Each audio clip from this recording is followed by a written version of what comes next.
Do the dead visit us in dreams? Have you ever woken from a dream convinced you just spoke to someone who's no longer alive? The kind of dream that leaves your heart pounding and your cheeks wet with tears because it felt so real. Some people insist those dreams are visits, messages from beyond. Others say they're just memories stitched by a sleeping brain.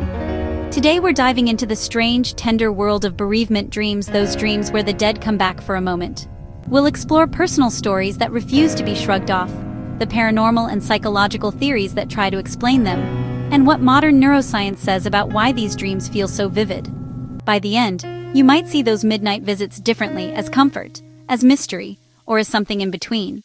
Around the world, people report the same hauntingly familiar scene. A loved one who has passed appears in a dream, gives advice, says something they always said, or simply sits with them in silence. These aren't always scary. Often they're comforting. Wives dream of husbands telling them to move on. Children dream of grandparents wrapping them in a hug. People who couldn't say goodbye describe final words their loved one never got to say. One widely shared type of story comes from people grieving sudden loss. They describe a dream the same night or week after death, where the deceased appears whole and alive, sometimes asking a gentle question like, "Are you okay?"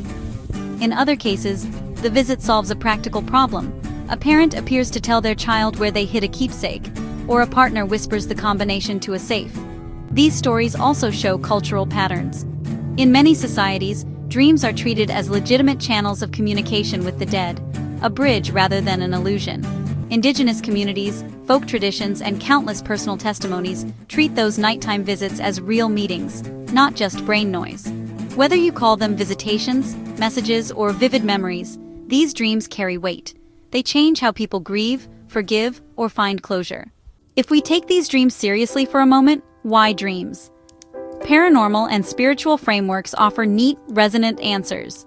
First, there's the spirit visit model. In many supernatural traditions, dreams are considered a thin place where the veil between worlds grows transparent.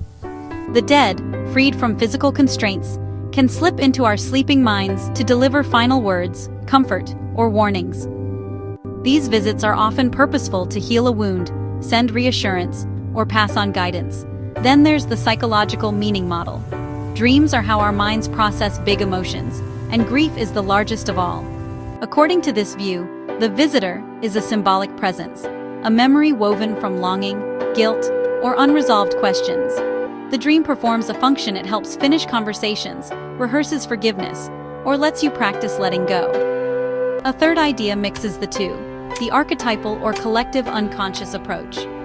From this angle, the person who appears in your dream is less a literal spirit and more an archetypal figure, the wise parent, the lost lover, whose role is to steer you through grief.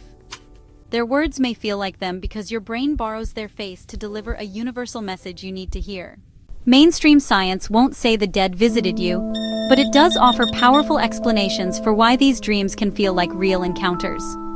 When we sleep, especially during REM sleep, the brain becomes a vivid storyteller. Memory consolidation, the process that files recent experiences into long-term storage, is active, and emotions get a special spotlight. The amygdala, the emotional center, lights up. The prefrontal cortex, which usually checks reality, quiets down. That combination makes dreams immersive, emotionally intense, and often bizarrely persuasive. Grief also rewires the brain. After a major loss, intrusive memories and heightened emotional processing are normal. During sleep, the brain keeps working on those raw feelings, sometimes stitching together scenes that never happened but feel painfully authentic. Hypnagogia, the fuzzy state between waking and sleeping, can create hallucination-like experiences that bleed into dreams and make them feel like visitations. There's also something called the continuity hypothesis of dreaming. Our dreams tend to reflect our waking concerns. If the person you lost occupies your waking mind, it's no surprise they stare in your dreams. And because dreams can integrate sensory detail, a voice, a scent, a touch, they can deliver the unmistakable impression that you didn't just remember them, you met them. Finally, sleep itself can produce experiences that look like contact, lucid dreaming, false awakenings, where you dream you've woken up, and even sleep paralysis hallucinations. These phenomena blur the line between dream and waking life, and help explain why some people are utterly convinced they actually spoke with the dead. If we entertain the possibility that dreams can feel like real visits, How should we respond? For many, these dreams are therapeutic. They can provide solace, help people forgive, and make grief feel less isolating. A dream that says "I'm okay" can change the course of mourning more than any therapy session. But there's nuance. Not every dream is a message. Treating every nocturnal encounter as literal can delay processing. People might wait for a dream to tell them what to do, instead of making decisions in waking life. And in some cases, vivid visitations can be symptom of disrupted sleep, PTSD, or severe grief that needs clinical attention. Culturally, handling these dreams with empathy is key. Many traditions have rituals to honor and respond to dream visits, writing down the message, holding a small ceremony, or simply speaking to the dream the next time you sleep. These practices let people integrate the experience in a healthy way, holding the comfort while still living fully in the present. So whether you see them as spirits, memories, or brain processes, bereavement dreams have real effects. They can soothe, complicate, or even heal, and they deserve the same compassion we'd show to anyone caught between worlds and waking. So, do the dead visit us in dreams? After looking at personal stories, spiritual frameworks, and neuroscience, the answer isn't a single yes or no. Some cultures and individuals experience these dreams as genuine visits. Psychology explains how grief and memory create powerful, realistic dream encounters. Neuroscience shows why sleep makes those encounters feel so convincing. Maybe some dreams are heartfelt messages. Maybe others are the brain doing the hard work of grieving. Maybe, and this might be the most comforting thought, both can be true at once. Whether the visit is objective or not, what matters is the comfort and meaning people find in it. Next time you wake up from a dream with someone you miss, consider treating it kindly. Write down what happened, carry the comfort, and if it helps, talk about it with someone who understands.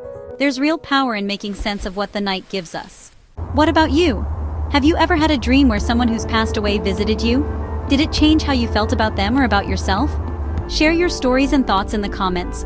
We read every single one. And if you want more videos about the strange edges of consciousness, hit subscribe and ring that bell. You never know what will appear in your dreams tonight.